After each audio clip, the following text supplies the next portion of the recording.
রাধে রাধে সবাইকে। তোমরা সবাই কেমন আছো? আশা করছি ভালো আছো, আর আমিও ভালো আছি। মহানাথ ব্লগের আরও একটি ভিডিওতে তোমাদের অনেক অনেক স্বাগত। সকালবেলায় ঘুম থেকে উঠেছি প্রায় আমি 7:30 নাগাদ। তারপরে উঠে আমি রান্না করতে শুরু করেছি। তারপরে গিয়ে অফিস আছে, তো এখানে আলুর তরকারি রান্না করেছি, কারণ তাওয়া বসানো হয়ে গেছে। আর এখানে রুটি বানানো হচ্ছে, সবে এখনও হয়নি। আর আজকে বাইরে অনেকটা রোদ দিয়েছে। যাই হোক, চলো সাথে থাকো তোমরা। আর সারাদিন কী করি সেগুলো আমি আজকে তোমাদের সাথে শেয়ার করছি। চলো। হ্যালো এভরিওয়ান, আবি সময় হচ্ছে গিয়ে 1:15। আমার খাওয়া দাওয়া এখনো কিছু হয়নি, স্নান হয়ে গেছে। আর এখন অনেক কাজবাজগুলো ছিল, সেগুলো সব করে বাসন কোসন ধুয়ে রান্নাঘরটা একটু পরিষ্কার করে তারপরে আমি একবারে ঘরটার মোছামুছি করে তারপরে আমি স্নান করে নিয়েছি। জানো তো, আজকে শুধু আমি রান্না বলতে শুধু আমি ভাতই রান্না করেছি, কারণ তোমার ওই কালকের পনির, আর তারপরে আমার টক ডাল, তারপরে পোস্ত মানে না পটল ভাপা, এগুলো সবই রয়েছে। ওই জন্য আমি আর এখন আমার জন্য দুপুরের তরকারি কিছু রান্না করিনি, ভাত রান্না করেছি। আর স্নান আমার হয়ে গেছে, এখন আমি একটুখানি রিল্যাক্স, মানে এখন আর আমার আপাতত কোনো কাজ নেই, এখন আমি ছুটি করে বসে থাকবো আর গল্প করবো।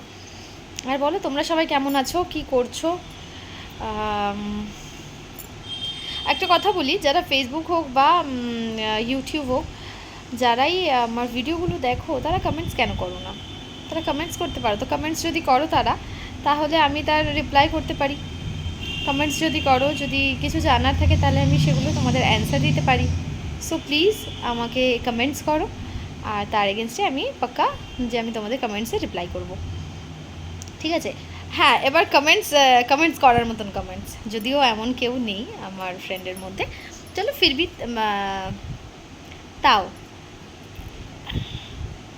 কিছু মনে করো না। একটু আধটু কথা একটুখানি এলোমেলো হয়ে গেছে, মানে আমি মেন্টালি প্রিপেয়ার ছিলাম না আমি ভিডিওটা স্টার্ট করবো, ওই জন্য স্টার্ট করে ফেলেছি, তো ওই কারণে একটুখানি ভাষার এদিক ওদিক হয়ে যাচ্ছে। বাট আমার এরকম জেনারেলি হয় না, আমি বাংলা বলে খুব ভালো বাংলাই বলি। আর হিন্দিতে তো ব্লগিং আমি করিই না, হিন্দিতে আমার মনে হয় আমি হিন্দি ভালো বলতে পারি না। যদি তোমরা কেউ জানতে চাও বা তোমরা যদি কেউ চাও যে আমি হিন্দিতে ব্লগিং করি, তাহলে আমাকে একটু জানিও, তাহলে আমি হিন্দিতে স্টার্ট করতে পারি। কিন্তু হিন্দিতে স্টার্ট করলে আমার মনে হয় না আমার কথা শুনে সবাই বুঝি হাসবে। কারণ দেখো, একটা ব্রন অ্যান্ড ব্রড আমি আলাদা জায়গাকার, আবার সেখানকার অত ভালো হিন্দি কি আমার আদেও হবে কি হবে না আমি জানি না। এবার এখানকার লোকের কথা সাথে বলে নিই, কথা বলে বলে বুঝিয়ে দিতে পারি, সেরকম একরকম। কিন্তু এরা বলে যে বোঝা যায় না, কিন্তু আমার মনে হয় যে আমি হিন্দি কথা বলি সেখানে বোঝা যায়, এটা আমার মনে হয়। কিন্তু হ্যাঁ, আমি কিন্তু কমফোর্টেবল, এমন নয় যে আমি হিন্দি কথা বললে অনেকক্ষণ কথা বললে আমি মনে হয় হাঁপিয়ে যাচ্ছি, যে আমি আর হিন্দি বলতে পারছি না, আমি খুব টায়ার্ড, এরকম কিছু না। আমি হিন্দি বললে যাবো, আর বাংলা বলে যাবো। কিন্তু একটা মেন্টালি প্রিপারেশানের দরকার হয়, যে না আমি হিন্দিতে কথা বলছি কি বাংলা কথা বলছি। সারাদিনে আমার বেশিরভাগ কথাটাই ধরো বাড়িতে হয় তখন আমি তো বাংলাতেই কথা বলি। আর ঠিক তার উল্টো দিক, এখানে আমি যতক্ষণ যে কোনো পার্সনের সাথে আমি কথা বলি না কেন, আমি হিন্দিতেই কথা বলি। সুতরাং আমার কাছে দুটো ভাষাই একসাথে প্যারালালি চলে আমার। ওই কারণে আমার খুব একটা অসুবিধা হয় না। আমি বাংলা বলতে বলতে আমি হিন্দিটা বলি না, বাট কখনো কখনো বলে ফেললে আমার ঠিক নিজের ভালো লাগে না। কে কী মনে করলো, কে কী আমাকে বলবে সেটা তো নয় পরে, বাট আমার নিজের মন থেকে যেন মনে হয় না, ধ্যাত আমি এতদিন বাংলা শিখলাম যে বাংলা বলতে বলতে আমি একটা হিন্দি শব্দ ওর ভেতরে প্রয়োগ করছি। তো যাই হোক, এখন ভাবছি খেতে বসে পড়ি, কারণ সকাল থেকে আমি এখনও কিছু খাইনি। না, কিছু খাইনি বলাটা ভুল হবে, গরম জল খেয়েছিলাম। আর তারপরে সেদিন মেলা থেকে গিয়ে আমি কিছু স্ন্যাক্স এনেছিল, তো সেইগুলো দু একটা খেয়েছিলাম, খেয়ে আমি জল খেয়েছিলাম, তো তারপরে আমি আর কিছু খাইনি এখনও পর্যন্ত। আমার সেরকম ভারী খাবার কিছু খাওয়া হয়নি। তো যাই হোক, চলো এখন আমি খাওয়া দাওয়া করি, আর তোমরাও খাওয়া দাওয়া করে নাও, লেট করো না, প্রায় 1:30 বাজতে এলো। চলো সাথে থাকো। আর বিকেলবেলার দিকে না হয় আমি আসছি তোমাদের সাথে কথা বলতে, ওকে? এখন সময় হচ্ছে গিয়ে 6:10, আর আজকে বেশ আমি অনেকক্ষণ সময় ঘুমিয়েছি। ঘুমাতে খুব একটা ইচ্ছা ছিল না, ফোন দেখছিলাম, ফোন দেখতে দেখতে তারপরে ঘুমিয়ে গেছি। এবার এখন আমার শরীরটা ভালো লাগছে না, মনে হচ্ছে যেন মাথাটা ধরে এসেছে।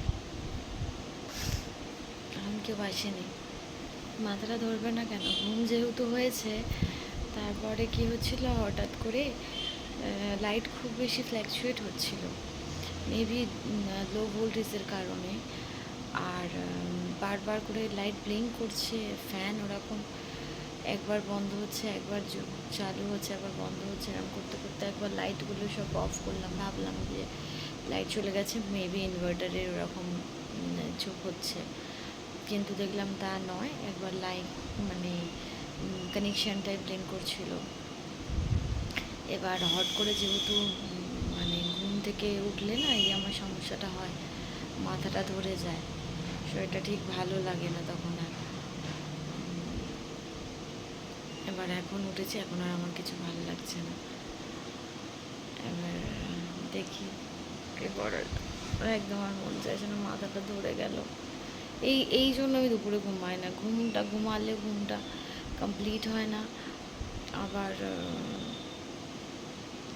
কমপ্লিট যখন হয় না তখন আমি একদম ঝিনঝিন ঝিনঝিন করতে থাকি, মেজাজ আমার একদম সেই একদম খারাপ হয়ে থাকে। যাই হোক, আজকে দেখো আমি আইব্রো করেছি কিন্তু আমি নিজেই একাই করি। আমি আমি আমার বিয়ের সময় আইব্রো আমি নিজেই করেছিলাম। সব থেকে একটা কঠিন কথা, আমি বিয়েতে আমি ফেসিয়াল করিনি। যখন মানে যে সময় আমি বিয়ে হয়েছি তখন আমি ফেসিয়াল করি। ইভেন আমি আমার বিয়ের পরে স্টিল নাম এখনও পর্যন্ত কোনো ফেসিয়াল করিনি। আমি আগেও ফেসিয়াল করতাম না, এটা বেকার বলাটা, কিন্তু কখনো একটু আধটু করতাম, বাট আমার ঠিক অতটা ভালো লাগে না। আর সব থেকে বেশি মনে হয় আমি কাউকে সেরকমভাবে ট্রাস্ট করে উঠতে পারি না, ভাবি বুঝি কোথাও গিয়ে করবো, যদি কিছু মুখে আবার এক্সট্রা কিছু হয়, কারণ আমার স্কিনের অনেক রকমের সমস্যা দেখা দেয়, খুব সেন্সিটিভ স্কিন, সেই কারণে আমি আর সাহস করি না। আর ওই কারণেই তো শীতকালেও আমার গাল খুব ফাটে জানো। শীতকালে যখন মানে শীতকাল সময়টা হবে না, যখন গরমকাল থেকে শীতকাল পড়বে আর যখন শীতকাল থেকে গরমকাল পড়বে, খুব টান ধরে, খুব টান ধরে। আবার দেখো এমনি তেল তেল করছে। যাই হোক, চলো এখন সন্ধ্যেবেলাটা কেমন যায় সেটা দেখি। আপাতত ঝুল ঠুল বাঁধি, পরে আবার আসছি তোমাদের সাথে কথা বলতে। আজ লাইটটা খুব বেশি ফ্ল্যাকচুয়েট হচ্ছে, যদিও ঠিক করবার জন্য ফোন করা হয়েছে, এখন সে ব্যক্তি যতক্ষণ আসে ততক্ষণ এরকমভাবে চলতে হবে। এখনও রান্না বান্নারও কিছু করা হয়নি, কারণ মনে হচ্ছে যেন আলো কম চারদিকটা অন্ধকার লাগছে। এবার ওটা আমরা প্রথম ভাবছিলাম যে মিটারের ওখান থেকে, বাট না, ওটা ইনভার্টারের ওখান থেকে একটু সমস্যা হচ্ছে।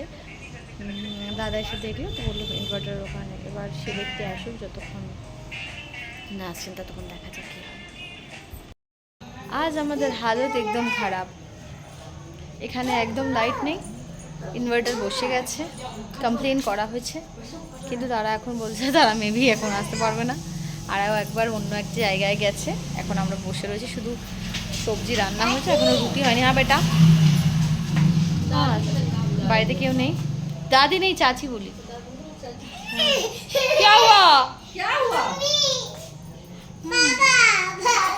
पापा भाग गए, पापा बड़े पापा चाचू सारे लोग भाग गए, लड़के लोग। তো আমি এখানে আমরা সবাই বসে রয়েছি মানে আমি পাইচারি করছি, ওখানে ভাবি রয়েছে, চিনি রয়েছে। আজকে আমি ভিডিওটার বেশি বড় করবো না, এখানে এন্ড করবো, কারণ এরপরে কখন লাইট আসবে কে জানে কী হবে। ওই জন্য আমি আপাতত এখানে ভিডিওটা শেষ করছি। আজকে ভিডিওটা বেশি বড় করে গেছে, যাই হোক অ্যাডজাস্ট করে একটু দেখে নিও।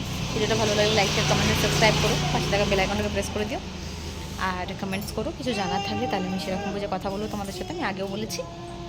চলো টাটা, বাই, রাধে রাধে, সবাই খুব ভালো থেকো, সবাইকে ভালো রেখো।